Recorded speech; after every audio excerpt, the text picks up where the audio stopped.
Okay, so for this lesson, we'll have filtration and crystallization.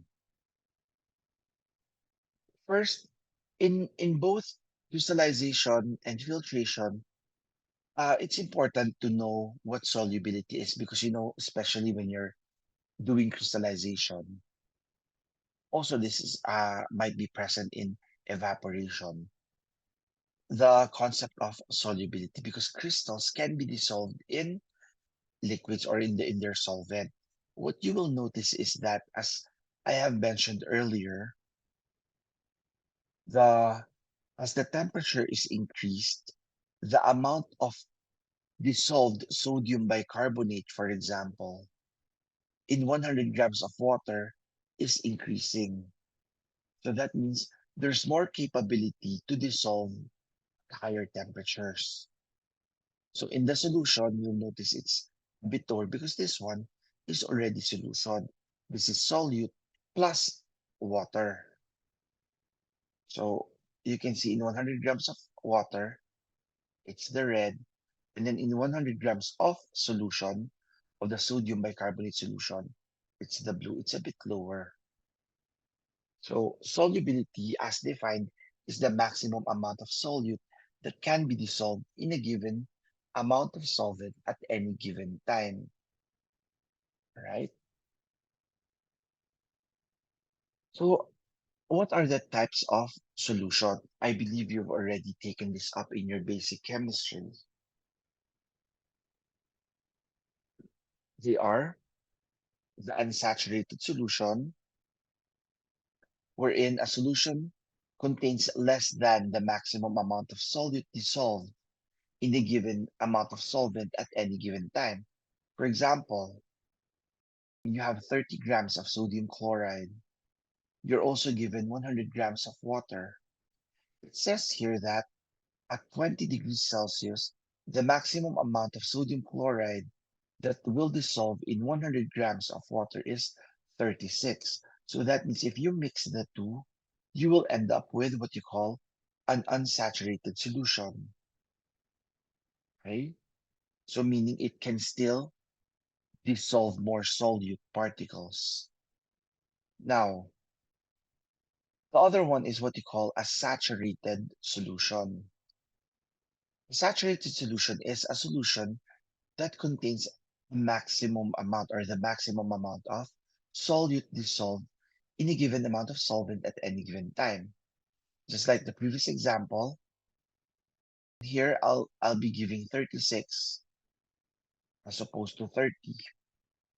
And then 100 grams of water, this one is saturated. Why?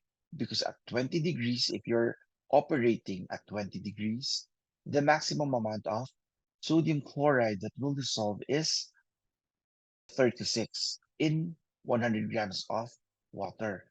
You can see that in here. So, saan mo siya? 20 degrees Celsius. Sodium, di ba siya? Yung sodium chloride kasi to. The other one, sodium bicarbonate, sorry.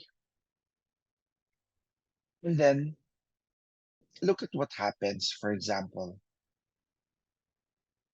20 degrees, the maximum amount of sodium chloride that will dissolve is 36. We've gone to this already. So you're asked what type of solution is produced if 40 grams of sodium chloride is added to 100 grams of water remaining at 20 degrees Celsius.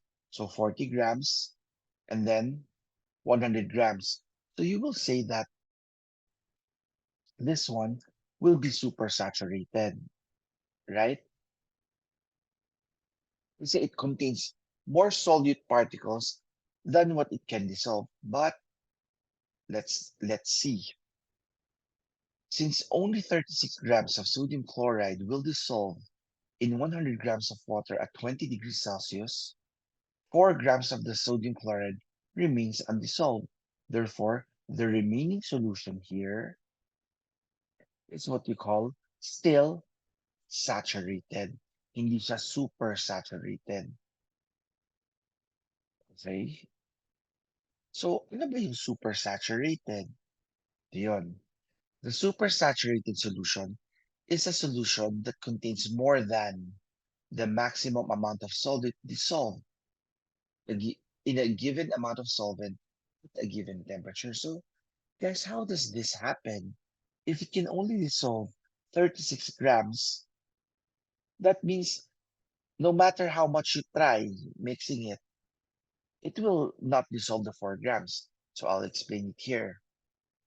Glucose has a solubility of 91 grams in 100 grams of water at 25 degrees Celsius. Consider adding 100 grams of glucose to 100 grams of water initially at 25. So this is what happens. 25, initially, some amount will dissolve. The solution is unsaturated initially. So once the dynamic equilibrium is achieved, 91 grams of glucose dissolved in 100 grams of water. So 91. So in the 100 grams of glucose, only 9 will be left once the dynamic equilibrium is achieved. And then if you tried heating it up to a certain temperature above 25, let's just say in this case, I think it's 50. So when the solution is heated to 50 degrees Celsius, the solubility of glucose at this is 244 grams in 100 grams of water. So the remaining 9 grams of glucose will dissolve, producing an unsaturated solution at 50 degrees. So of course, since you have heated it up to 50 degrees Celsius, you know that all of the 100 grams will dissolve because why? It can actually dissolve 244. You're only dissolving 100 grams of glucose. So this one is what you call unsaturated. So when is it called supersaturated? Look here. Cooling the solution slowly to 25 degrees. So meaning returning it back to 25 degrees. So once it is cooled slowly, what happens is that if glucose crystals do not form, water can hold more dissolved glucose than it can hold 25 kasi it has dissolved 100 grams of glucose. So if no glucose crystals is seen, that means it is a supersaturated solution. However, what you will notice is that the supersaturated solution is very unstable. Solute molecules rearrange themselves to form crystals. So sometimes, diba, when you tap on it, biglang may magki-crystallize or, even the slightest change, it will crystallize. So this one will go back to being what you call saturated. So once crystals form, their surface areas increase, attracting more molecules to promote crystal growth. So this one is what you call nucleation. The solution will finally stabilize and no more crystals can form. So if no more crystals will form, you will notice that the crystals formed here at the bottom is basically 9 grams, where we started with here, because it has reached the dynamic equilibrium again. And this one is what you call a stable solution. This is a saturated solution. This one, the supersaturated, is very unstable. So let's go to filtration. So the filtration, as you can see in the picture here, we have a lot of types of filtration. The most common one is the one at the bottom where you basically have a filter paper and then you have your feed in there. You put that in the filter paper and then you'd be able to separate the solids in that case from the liquids. All right. So the process of separating solids from a fluid by passing the mixture to a porous medium that retains the solid but allows the fluid to pass through. So in this case, for example, I think this is an example of like water treatment. The feed is being fed here, and then you'll notice there's like probably porous materials, let's say membrane or some filter medium. What happens is as you feed it, some of the solid particles are clogged or remaining here, getting clogged, and then what happens is it holds the solid particles, only allowing the liquid to go through or pass through. And then the clarified liquid, the filtrate here, is the one that is exiting. So the feed F to the filtration process is a slurry. Slurry is basically a mixture. So slurry of a slightly soluble solute in a liquid, usually water. Yeah, there. Slurry is a mixture of solids denser than water and its solution. So for the parts, the fluid that pass through the filter medium is what you call the filtrate, FL, and the solid that is trapped in the filter is what you call the filter cake, or FC. The filtrate may be assumed to be a saturated solution of this solute, and its composition is determined by the solubility. That's why I said earlier, in crystallization and filtration, solubility is important. The filter cake, however, is a mixture of undissolved solute and the adhering solution. So you can see in here again the slurry. So it passes, through conveyor belts, and then what happens is that in here, I think the conveyor belts here potentially have, holes wherein it can let the liquid pass through, and then maybe at the bottom here it contains smaller, the filter medium is a bit more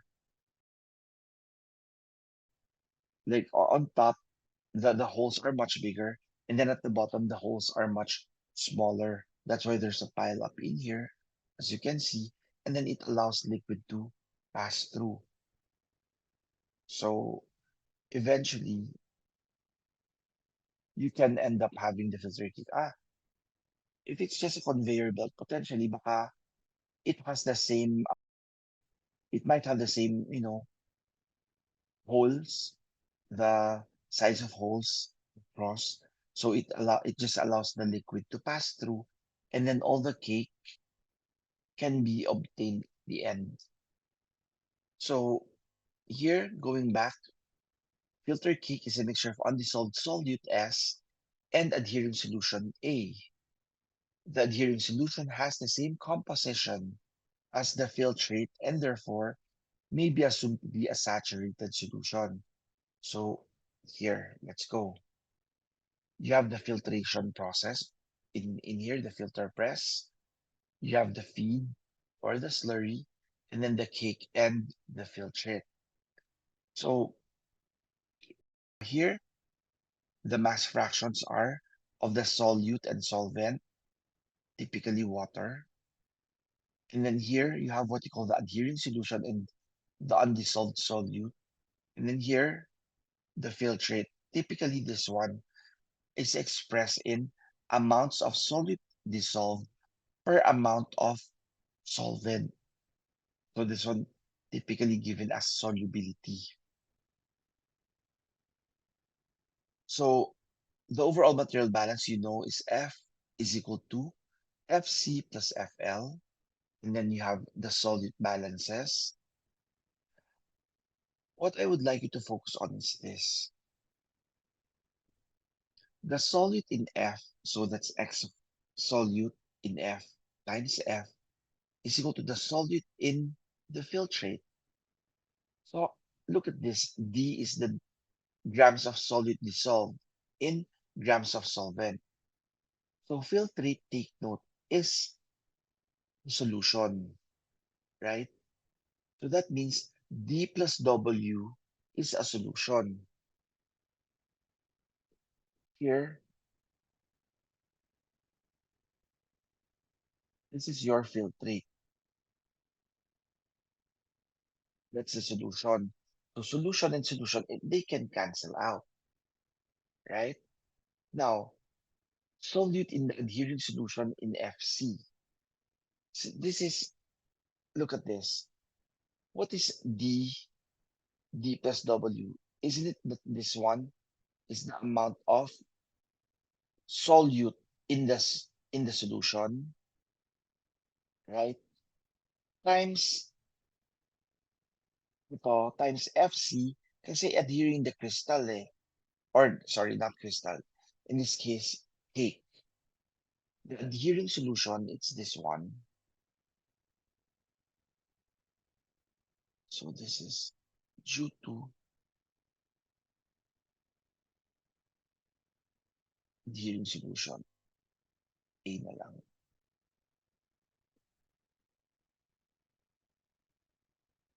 And then this one is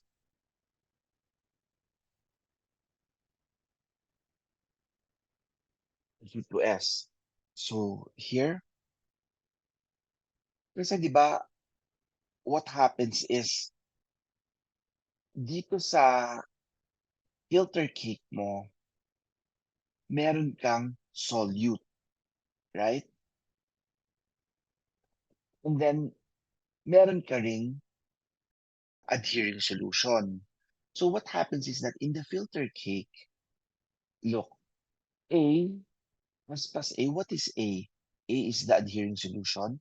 S is the undissolved solute. So the combination of the two, and then on top is A times FC, and then this one is parang solubility niya. This is due to the adhering solution kasi merong ano eh, when it exits, it is still wet. So yung crystals mo or yung filter cake mo, it's not just the cake. The wet component of it is the adhering solution to the cake. So that means meron pa siyang katiting na solute due to that. And then, of course, in the cake, plus is the undissolved solute in the cake all over the total multiplied by the filter cake is due to the S na. So that you'll understand, let's solve later on. And then, of course, solvent balance. In this case, X of solvent times F is eto, W naman siya. Kasi amount of solvent over the filtrate. Kanina, solute. So this is the solute over the filtrate. Now it's the solvent over the filtrate. And then here, due to the adhering solution, pero ang top mo is W. In the previous one, it's the solute. So here it's the solvent.